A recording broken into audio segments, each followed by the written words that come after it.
Did the bell ring? Have y'all heard? Wallace, did the bell ring? I thought I didn't hear it again. I'm bad about that. I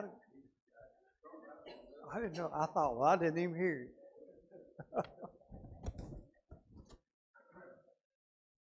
I never know if I'm coming or going, so I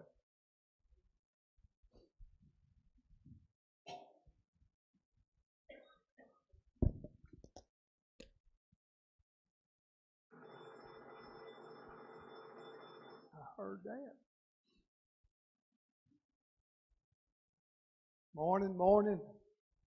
Good to see everyone. Hope everybody's warm. It's going to be cold, but I'm kind of like a kid at Christmas. I'm waiting on the snow. I want to see the snow get here, but you know that's also just like we studied in Solomon. That's all about providence. If it snows, it snows, and if it doesn't, it doesn't. But God's in control of that, whether men or not. But yet, I enjoy seeing one every once in a while. It's cold weather. I don't know if I care about though. It's 0 degrees, and it's going to be rough. But hope everybody stays safe.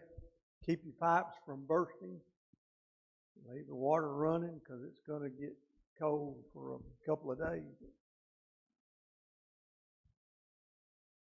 But it's a beautiful day. It's warm inside. The elders got the heat fixed, and man, the building is nice and warm. So we're so blessed to be able to come here and to assemble in this nice building. And you have your bulletins. I don't have any other announcements other than what was mentioned Wednesday nights, and those are listed in the bulletin about Donnie King and Jim Wright, Robert Ferguson at home, and Briggs Stanfield and Nadine Martin. Those are the ones that were mentioned Wednesday night, and I just put them into the bulletin. Did anybody know anybody new that we need to be mindful of?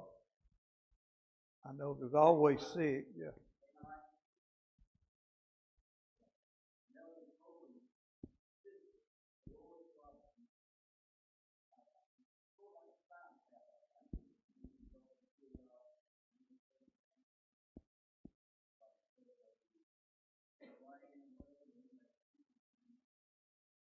Melody Coburn's sister.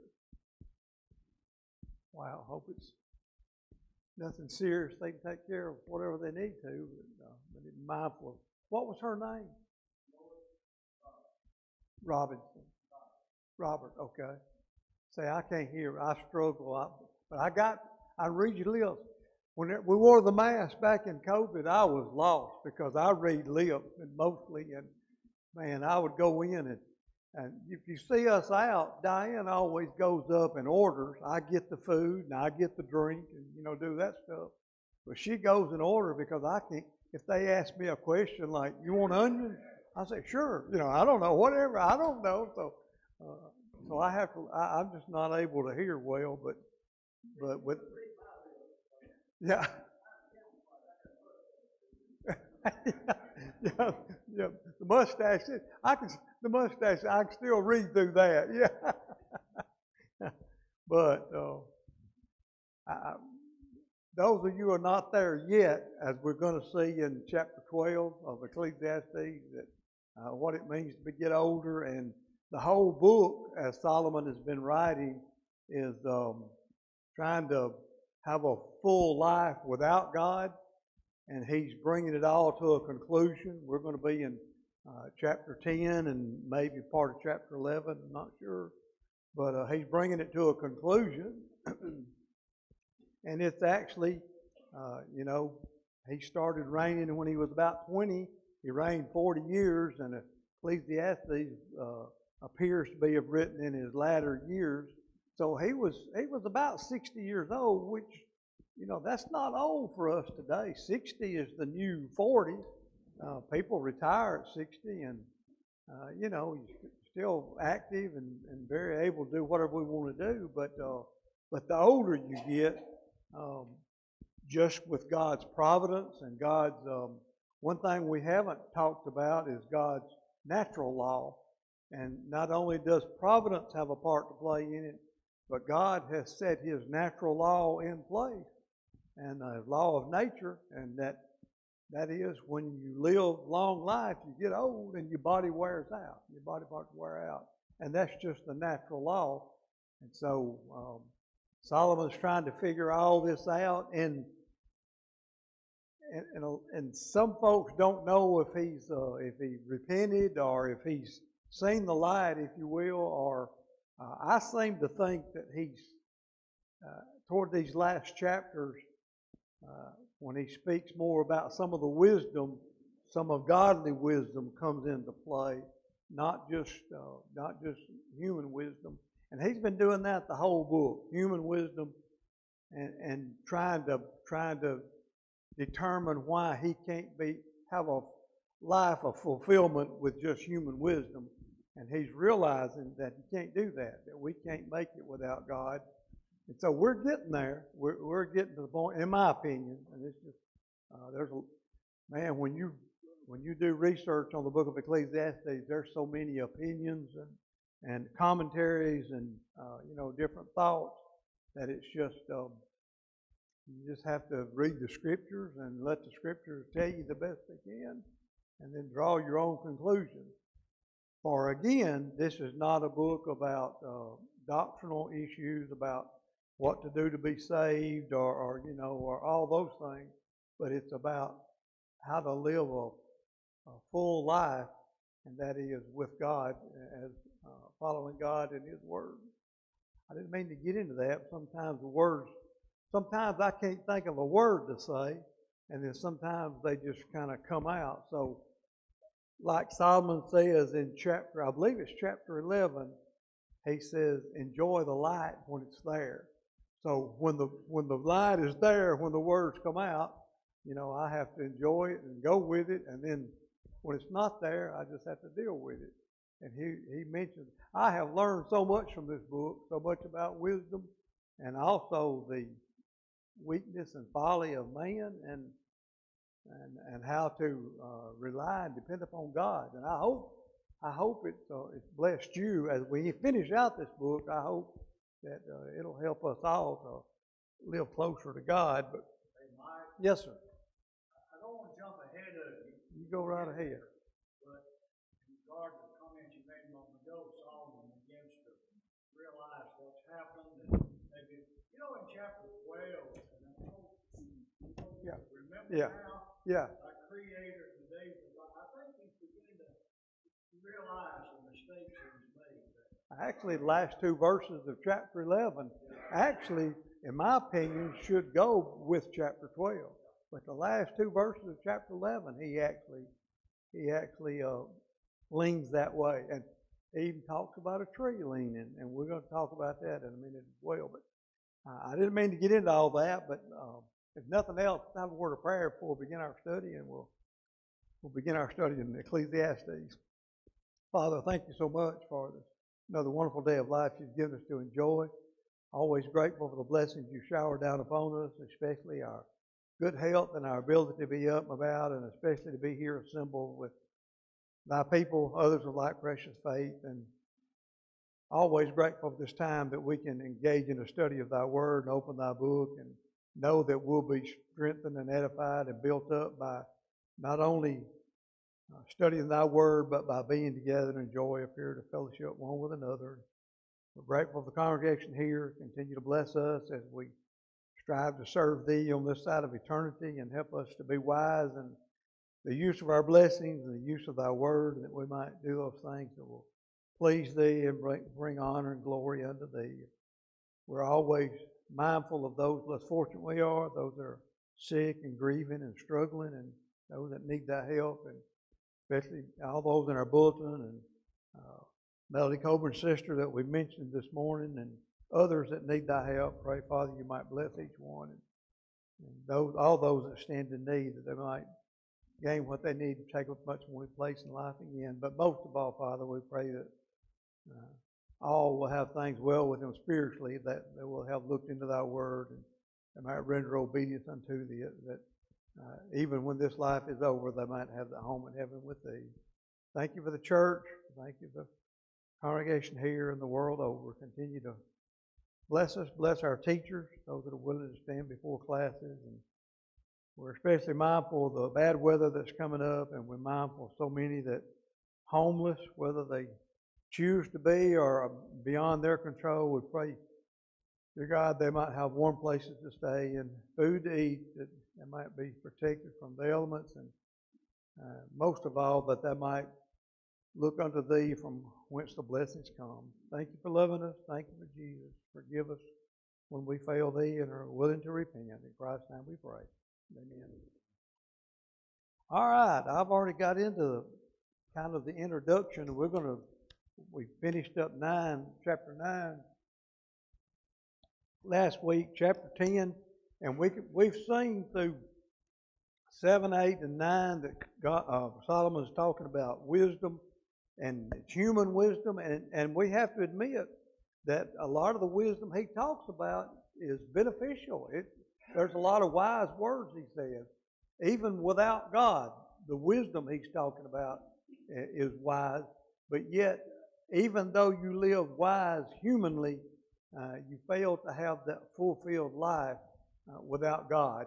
He's placed eternity in our hearts, and it's just no matter what we do, no matter how many riches we have, no matter what we have, without God, life is not fulfilling or satisfying. And the end, it's really going to show up because of where our eternal destiny will be. But the preacher continues to share wisdom that can help endure the vanities of this life. We're going to get into chapter 10, verses 1 through 3, and folly demonstrated. But he's going to show us this wisdom. This chapter is filled with proverbial statements, and a lot of those statements, just like in Solomon wrote in Proverbs, but just some wise sayings and wise things to do.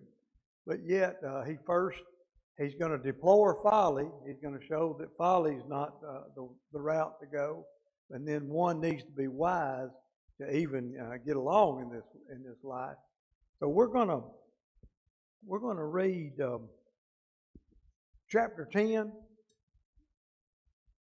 and the ESV is on the right, the King James is on the left, and it's you just follow along whichever one you want to. And I always, when a lot of folks were reading from the King James, I would follow the ESV so that I could compare and make some comparisons. This helps me do that even more. But there are so many more places that I like the King James, but then the ESV sometimes says it in a language that I can understand, even though it may or may not be all true to the text, but yet I can get a little bit of handle on it. But then for doctrine and for instruction in righteousness, I depend on the King James Version. But yet, anything that'll help me learn is the way that I go. Verse number 1, ESV says, "Dead flies make the perfumer's ointment give off a stench. So a little folly outweighs wisdom and honor. A wise man in heart inclines him to the right, but a fool's heart to the left." And we'll have something to say about that, but in a minute. Verse 3, "Even when the fool walks on the road, he lacks sense, and he says to everyone that he is a fool." Verse 4, "If the anger of the ruler rises against you, do not leave your place, for calmness will lay great offenses to rest." In verse 5, "There is an evil that I have seen under the sun, as it were an error proceeding from the ruler, and that evil is," verse 6, "folly is set in many high places, and the rich sit in a low place. I have seen slaves on horses, and princes walking on the ground like slaves." And then verse 8, "He who digs a pit will fall into it, and a serpent will bite him who breaks through a wall. He who quarries stone is hurt by them, and he who splits log is endangered by them. If the iron is blunt and one does not sharpen the edge, he must use more strength. But wisdom helps one to succeed." Verse 11. A lot of these wisdom, they make a lot of sense. Verse 12. "The words of a wise man's mouth win him favor, but the lips of a fool consume him." Verse 13, the beginning of the words of his mouth is foolishness, and the end of his talk is evil madness. A fool multiplies his words, though no man knows what is to be, and who can tell him what will be after him. The toil of a fool wearies him, for he does not know the way to the city. Woe to you, O land, when your king is a child, and your princes feast in the morning. Happy are you, O land, when your king is the son of the nobility, and your princes feast at the proper time, for strength and not for drunkenness. Verse 18, through sloth the roof sinks in, through indolence the house leaks. Verse 19, bread is made for laughter, and wine gladdens life, and money answers everything. And verse 20, even in your thoughts do not curse the king, nor in your bedroom curse the rich, for a bird of the air will carry your voice, or some winged creature tell the matter. So the complete reading of chapter 10, and as we dive into it,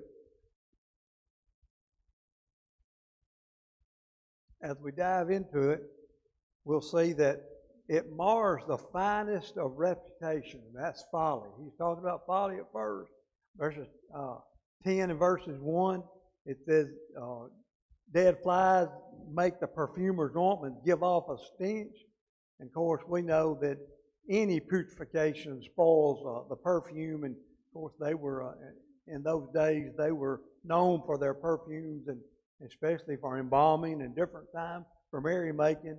So, any putrefaction will spoil the perfume, and it actually, any foolish act ruins the character of him who has the reputation of being wise and good. So, it's no matter how we live our lives, all it takes is one unguarded moment. One moment may tarnish the reputation of many years in acquiring. We've said at work so many times, one uh-oh wipes out all them attaboys. The boss can give you all them attaboys, but you make one uh-oh, and buddy, they're gone. Those attaboys are gone. Well, that's how it is to live foolishly and live in folly and not in wisdom. And again, Solomon is on the borderline of wisdom and then godly wisdom. And it's so hard because as I read this, knowing, got 20/20 vision, I'm knowing God's wisdom. And I'm trying to, when Solomon says something in human wisdom, I want to make application to God's wisdom. But that's not what Solomon is doing, so it's hard for me to hold back, to let Ecclesiastes, say what it says, and then let him bring it to a conclusion at the end of the book. So it's hard not to just jump ahead, but one foolish act negates a lifetime of wise action. And so it's so important to keep our lives pure. Like dead flies putrefy the perfumer's ointment, so folly is to one respected for wisdom and honor. So make sure that people don't look at us and we're like putrefied ointment, because what's the old saying? Practice what you preach. Let your light shine. Live, walk the walk, talk the talk, walk the walk. Do all those things. Well, let's make sure we live that way, because if not, people think you're foolish, you're a fool, you're an idiot, you're just running off at the mouth, and that goes on just a little bit later. Verse 2 says, a wise man's heart inclines into the right, but a fool's heart to the left. We know that. Right means conservative, left means liberal. Right is where the sheep are, left is where the goats are. And Matthew 25:33 says he'll set the sheep on the right and the goats on the left. And the right hand and left are used in Scripture to express good and evil. So usually right is good, left is evil or folly, wise or foolish. And the wise man is always employed in doing good, where the fool is nonsense or evil things. And wisdom and folly are just as opposite as right and left. So we need to make sure that we're on the right side. We're on the sheep side, not on the goat side. But again, that's verse 2, the wise man hardened at his right hand, the fool hardened at his left hand. And so verse 3, it betrays his own stupidity. Verse 3, even when the fool walks on the road, he lacks sense, and he says to everyone that he is a fool. You know, have you ever met somebody that you just meet them, and you know they don't know what they're talking about? And he goes on to say that he can't even get back to town, and we'll see that in a minute. But when you meet someone on the road and he lacks sense, and he just shows that he doesn't have any wisdom whatsoever, he shows everyone that's a fool. And we get just a little bit later on, it's more about, you can see that in his speech and his talking and the way he conducts himself. In every act of life, in every company he frequents, the irreligious or the foolish man shows what he is. Vanity, nonsense, wickedness. There are themes. Have you ever met the guy at work, you go to work with, and the first words that come out of his mouth are curse words, or he's going to use some kind of slang or curse or profanity. You know that person's life, it's a foolish life. It's not a wise life. So we're not left to not be able to determine who are wise and who is foolish. So the wise will follow the path of righteousness, while the fool will follow the wrong path or the way of the world. So you pick up with picks up in verse 4. Those first 3 verses, just walk wisely. Keep your reputation. Reputation is what people think of you. Your character is who you are. Who are you when there's nobody looking? Who are you when you're by yourself? That's your character, who you are. The reputation is what people think of you. So it's important to have a good reputation, but it's more important to have good character, because that's who you are when nobody's looking. And then verse 4, when the spirit of the ruler rises against you. He talked about this last chapter about obeying the government, obeying the rulers, but yet that's just a wise thing to do, and we know that's all conditional. Verse 4, if the anger of the ruler rises against you, do not leave your place, for calmness will lay great offenses to rest. Don't lose self-control. Don't depart, leave his presence. Gentleness, humbleness, it will calm both thyself and him, and prevent the great wrongs from being committed. And it's just what is it? Count to 10. Before you lose your temper, count to 10, or think about what you're going to do, or it's usually a 24-hour period. If you got somebody's made you mad or whatever, if you wait till the next day, you're not near as mad as you are, when it occurs. So it's important to. Michael, that's all what Paul said in Romans. I will repay self, recompense no man evil for evil. That's exactly right. Yeah. And that's the same principle. Same principle, very same principle, and we see that all through the New Testament that we see here. Don't leave your post. Allow conciliation to pacify a great offense. And then verses 5 through 20, we're going to pick up 5 through 7 first. But 5 through 7, picking up verse 5, it says, there is an evil I've seen under the sun, as it were an error proceeding from the ruler. From the rulers, Solomon saw a great error, and that is, folly is set in many high places, and the rich sit in low places. You got fools running the government, and you got wise people and rich folks that need to be in charge and doing things, that are walking wisely, but yet they're down here. Solomon says, I don't get it. You've got the wrong people in charge, the foolish in charge. And then he said, also in verse 7, I've seen slaves on horses and princes walking on ground like slaves. In Solomon's mind, these That's the evil that comes from the rulers. If you have good leadership, you have the right men in place, you have a good government in place, the nation that prospers with good leadership. But with not, then you're doomed to failure. So, an evil observed by the preacher is 5 through 7, an error proceeding from the ruler, the folly exalted while the rich are debased. And I don't know, rich necessarily means rich in wealth, riches, but not also in maybe rich in wisdom. I see that as being part of what he's talking about. And then servants are in power while true princes are humble. And then you continue verses 8 through 10, those who labor with foolishness hurt and hinder themselves. Look at verse 8. He who digs a pit will fall into it, and a serpent will bite him who breaks through a wall. And, a wise person is fully aware of the toils of life. A foolish person will dig a pit and then turn right around and walk right into it, fall right into the pit that he's dug. And he'll tear down a wall, and I believe most of the commentators believe this is the wall they build, the stones built up to separate lands or fields or whatever. But you go to tear down a wall, and that's generally where the snakes are.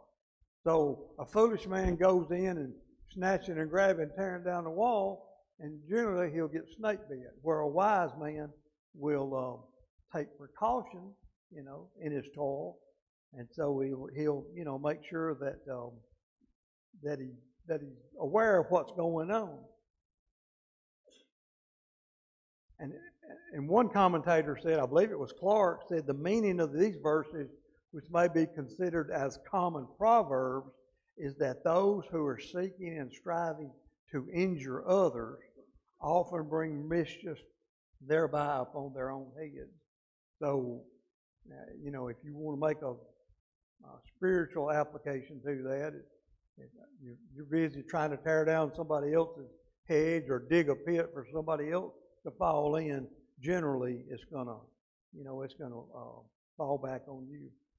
The verse, those who labor hurt themselves. The wisdom of wise will know how to expedite his labor. Let me go back to verses 9.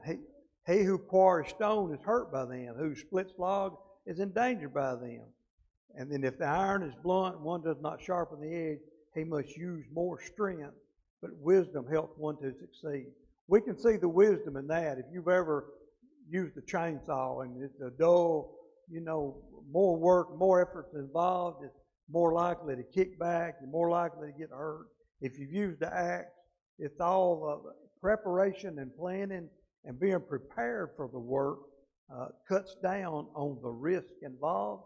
And there's risk in every job that goes around. Anything you do, there's going to be risk in jobs, but yet proper preparation and planning will make that job easier, and it will also safer and more likely to succeed.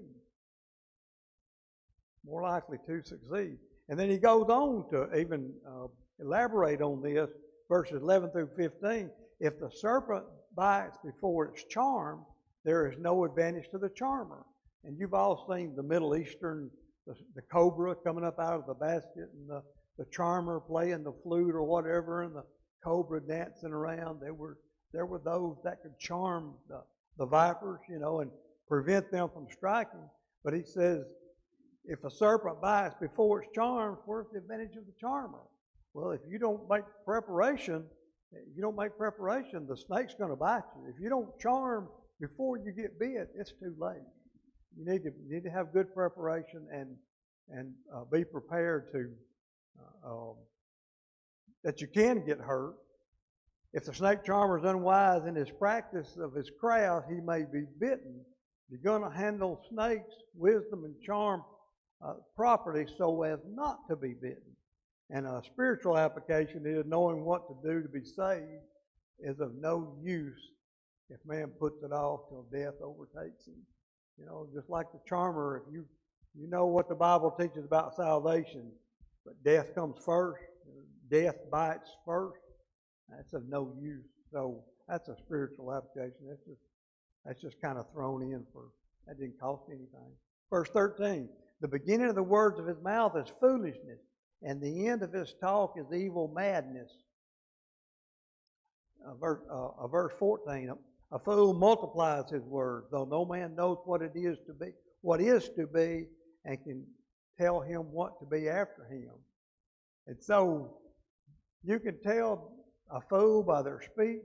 You can tell the wise by their heart-winning attitude. You can tell those that are self-destructive, or those that are trying to promote goodwill, and those that are walking wisely. And then verse 13, all some have to do is to open their mouth. Open mouth, insert foot. We use the old adage, it's better to be thought a fool than to open your mouth and remove all doubt. So we can demonstrate who we are by our speech, by how we talk, by how we conduct ourselves, how we walk, conduct our lives. And then verse 14, an expert on every subject. You ever talk to one of those, somebody that knows everything about everything, but yet they can't even walk down the street. A fool multiplies his words, though no man knows what is to be, and who can tell him what will be. He can tell you everything about, if I was you, I would do this. If I was you, how many of us have eaten crow with our children? Well, if that was my child, I would, if that was my son, I would, all those things. But yet, that's talking foolish, because we don't know what God has in store, providentially or otherwise, but yet we have to be careful. We have to walk wisely, and realizing that our words can come back to bite us, come back to haunt us. And then verse 15, the toil of a fool wearies him, for he does not know the way to the city. He can tell you all about it. He can tell you how to do it, but he can't put one foot in front of the other. He can talk the talk, but he can't walk the walk. It's I think of, and it's on, everything is on the news now. Coach Saban retired, and we've got a replacement coach, and all of these armchair quarterbacks are making comments. All these guys sitting on the sideline there, and even when a game is going on, all these armchair quarterbacks are telling how it should go, how it should be, and all these things.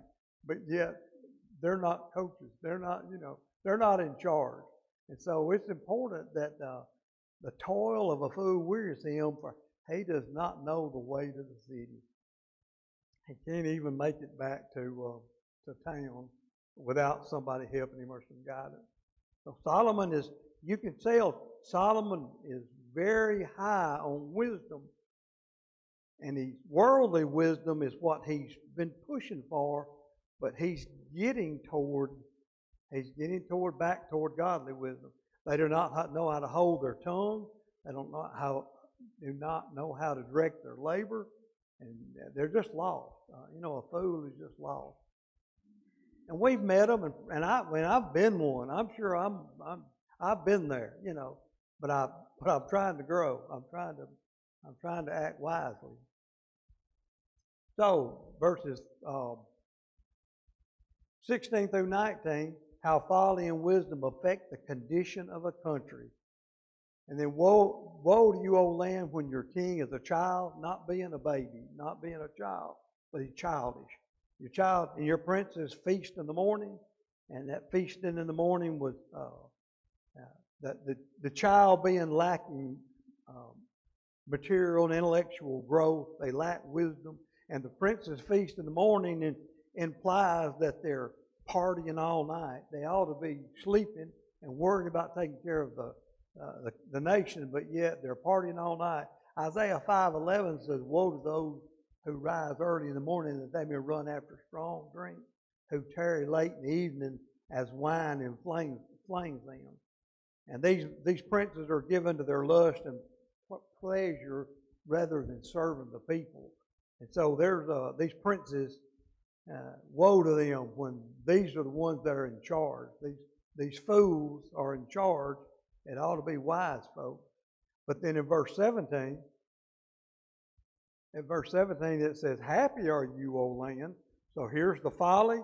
Now here's the wisdom. Happy are you, O land, when your king is the son of nobility, and your princes feast at the proper time for strength and not for drunkenness.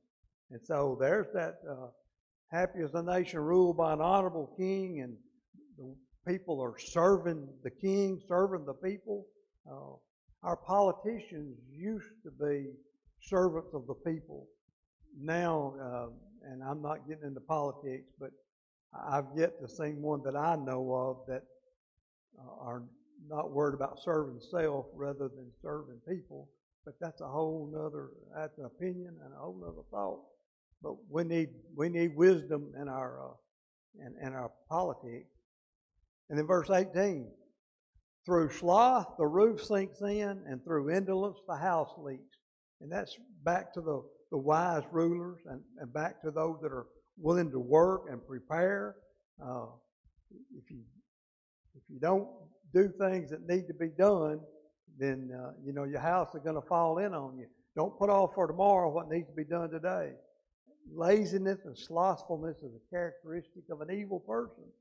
That's just the way it is. We just it'll all work out. Don't worry about it. Eat, drink, and be merry. And then verse 19. Bread is made for laughter, and wine gladdens the heart, and money answers everything. And literally, it's for merriment they make feast. Bread is made for laughter. For merriment they make a feast. And wine gladdens the living, and money supplies all things. Now you see Solomon, he goes back to that wisdom, that human wisdom, and eat, drink, and be merry with money. And so that to me, that's the fool's creed, and that's life without God. But yet he just bounces. Solomon just bounces. And so 16 through 19, woe to the land whose leaders are childish, feast in the morning. Those that are lazy, resulting in broken down buildings. Blessed is the land whose leaders feast at the proper time and successfully rule, providing for true happiness and meeting every need. So, and there's one thing I found, and there's a web page that's full of commentaries, and there's so many different opinions and thoughts about these verses that I just have to read them in context and then try to put it best of what I think it means to me, what I understand it to mean. But then verses 5 through 20, picking up at verse 20, be careful what you say. Even in your thoughts, do not curse the king, nor in your bedroom curse the rich. For a bird of the air will carry your voice, or some winged creature will tell the matter. Now we know that's not true. There's not a bird that can talk. We know there's not a winged creature that can tell what you said. So it's a metaphor. It's a meaning for what we're not supposed to be doing. Curse not the king. Do not permit thyself to even think evil of the king, lest thy tongue at some time give vent to thy thoughts, and so be chargeable with treason. So it's we got to keep control of our tongue. What does James say about the tongue? We got put the bits in the mouth, but yet it's still difficult.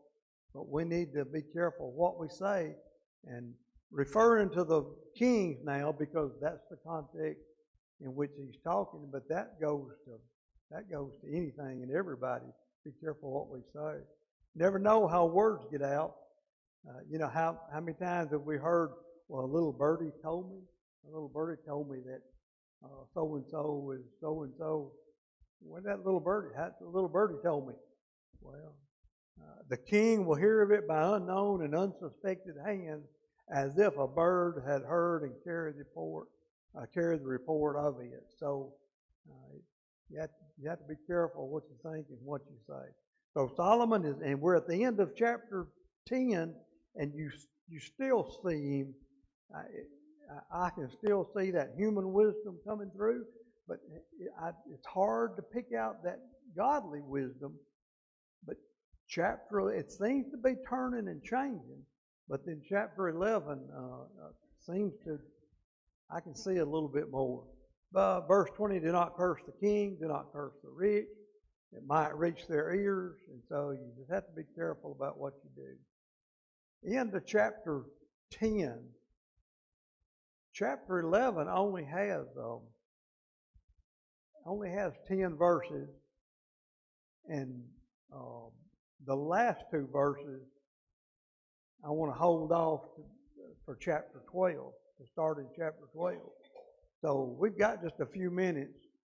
I want to go and get into chapter 11. Any comments on chapter 10? Any words of wisdom that what do y'all see? Do y'all see Solomon? Is he still trying to hold on to human wisdom? Is he reaching out for godly wisdom, or when you read it, how do you see that?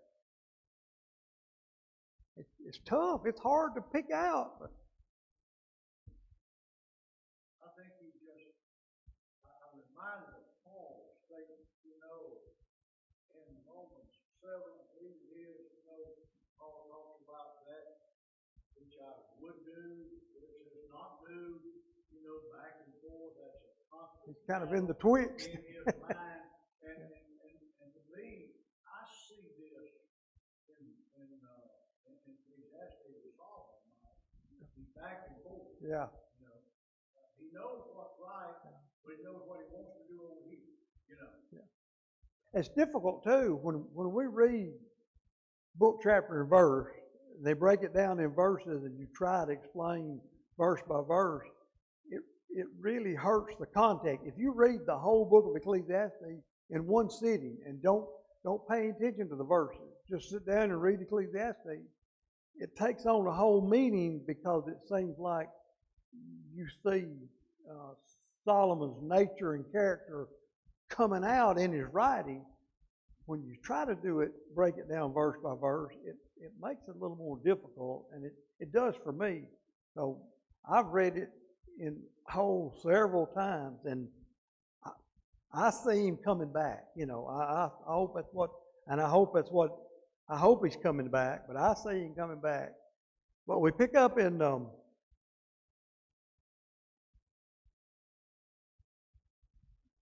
me go to chapter 11. Chapter 11, verse 1. Cast your bread upon the waters, for you will find it after many days. Give a portion to 7 or even 8, for you know not what disaster may happen upon earth. If the clouds are full of rain, they empty themselves on the earth. If a tree falls to the south or to the north, in the place where the tree falls, there it will lie. He who observes the wind will not sow. He who regards the clouds will not reap. As you do not know the way the Spirit comes to the bones in the womb of a woman with child, so you do not know the work of God who makes everything. In the morning sow your seed, and at evening withhold not your hand, for you do not know which will prosper, this or that, or whether both alike will be good. Light is sweet, it's pleasant for the eye to see the sun. That's what I was talking about, those good times, that light. So if a person lives many years, let him rejoice in all of them. Remember that the days of darkness will be many, and all that comes is vanity. Now look at 9 and 10. I believe it goes into 11. But then he says, Rejoice, O young man, in your youth. Let your heart cheer in the days of your youth. Walk in the ways of your heart and the sight of your eyes. But know that for all these things, God will bring you into judgment. Now, what did Solomon say? God will bring you into judgment. Okay. It seems like and then verse 10, remove vexation from your heart and put away pain from your body, for youth and dawn and life are vanity. I'm not going to get into those because I want to get into them next week. But I really see 9 and 10, and then chapter 12, I see a big turn. I want to get this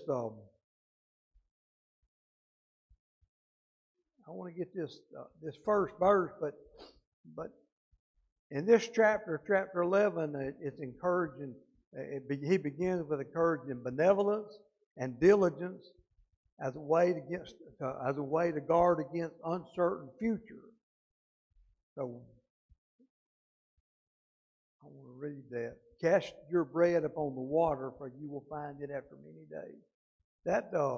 There are so many thoughts upon that subject, upon that thought, and I probably just about got time to